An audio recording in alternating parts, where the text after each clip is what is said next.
Hello everybody, 44 Politics here today with another video. Before I get started, feel free to like and subscribe to the video, and now onto the video that I'm discussing now. Okay, this is the 2018 Senate map. I remember, looking back in 2018, watching all the prediction videos, that showed the map would look something like this. 51 for the Democrats and 49 for the Republicans. But in the end, we got this, 53 Republicans, 47 Democrats. What went wrong, and why will it be different in 2020? Well, here's the thing. Indiana, Missouri, Tennessee, Florida. Those are the four states that really decided the election. I'll discuss Indiana, Missouri first. Those states used to be swing states. Obama won Indiana and almost won Missouri. But now, if you watch my other videos, you can see I characterize them instantly. Those states are becoming way more Republican now. And yeah, they went from lean to safe. Toss-up to safe. So you had, I don't think that the incumbents there, well, I know in Missouri, Clarence Caskell's unpopular. In Indiana, I don't really know about Joe Donnelly, but, they were unpopular enough that they lost their races. And you couldn't really, and honestly, they didn't really have much of a chance. I remember when I got, I was going, home, and I was, when I finally finished school, and I remember hearing the radio, and I remember Indiana was instantly characterized for Mike Braun. I believe that's his name. So I was surprised because I always thought that, Joe Donnelly would win. But, in the end, we got this map, and I thought that, maybe Phil Bredesen and Bill Nelson would win, but they didn't. And the interesting thing about Florida, because Tennessee is not very interesting, there wasn't much reason to suspect why Phil Bredesen would win, besides that he was leading in a few polls in the beginning, but really lost in the end. Bill Nelson in Florida, 2 senators, 1 Republican governor.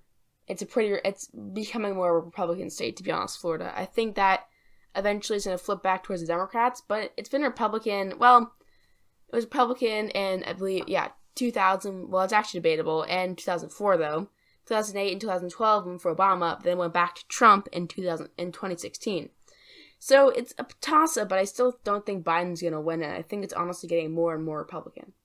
So yeah, Democrats and moderate Democrats that are mostly unpopular in Republican states does not make a good, it's not a good recipe for winning the Senate. But, if you look at the polls, there was reason to believe they would win. If you look at Florida, Rick Scott was leading towards Election Day. Before, you had A+ polls showing Nelson ahead. And then if you go down to, Indiana, you had reason to believe. While Mike Braun was leading on Election Day, which you actually will notice a theme here, they were all leading on Election Day, Joe Donnelly was winning a few polls. Missouri, you're going to see the same, not Mississippi, you're going to see the same thing.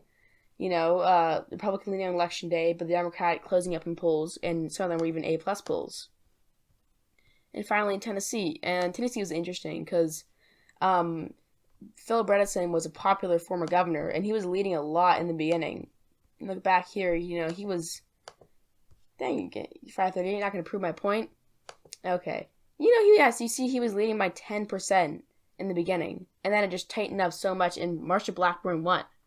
So you couldn't really expect much from them, and, they won in the end. And, yeah, such an interesting theme of Republicans being ahead on Election Day despite not being ahead on the day before. So, okay, here is 2020 map. And I've had most of the safe states I've characterized. Anyway, here's the difference with 2020. Democrats are leading in states that are becoming more Democratic, such as Arizona and Colorado. Or the incumbents are very unpopular and aren't winning many polls. So Iowa, Maine, North Carolina. In Maine, Suzanne Collins hasn't been ahead in a poll since July 2nd. I can show you that on 538 right now. I'll do it. And it does not bode well for her campaign. It's a lot closer in Iowa, but, still, Teresa Greenfield is winning a way more polls than Joni Ernst. So, you see July 2nd, 2020. North Carolina, if you look at the polls, Cal Cunningham's ahead. I'm very sure he's going to win. Then you have 51 already with those pretty safe states for the Democrats. Or not safe, but they're likely to go to the Democrats. Good recipe for success for the Democrats. Then you have competitive states. You have Montana, where there's a former governor who won, re-election in the same year when Donald Trump won by 20%. Pretty interesting, right?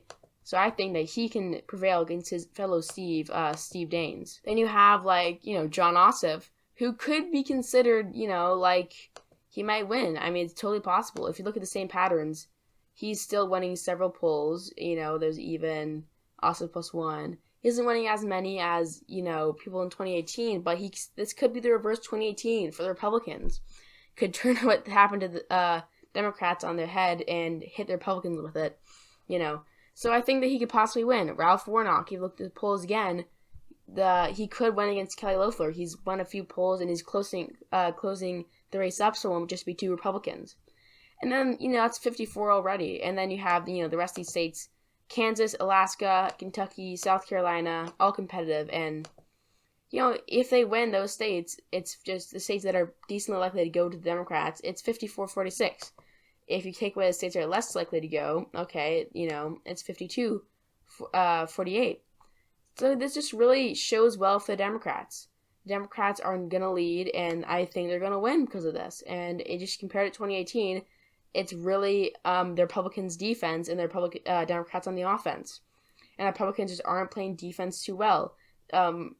Colorado, Arizona, Maine, those aren't very popular Republican incumbents. They're pretty much guaranteed to go down. That just guarantees a 50 seats for the Democrats. Then you have, North Carolina, same thing, 51. Then you have Montana, where there's a good candidate, 52. You have Georgia, which is pretty close, but still a good candidate who almost flipped a district that Trump won by 9%, lost by just barely, and then a Democrat won in 2018, like a year after.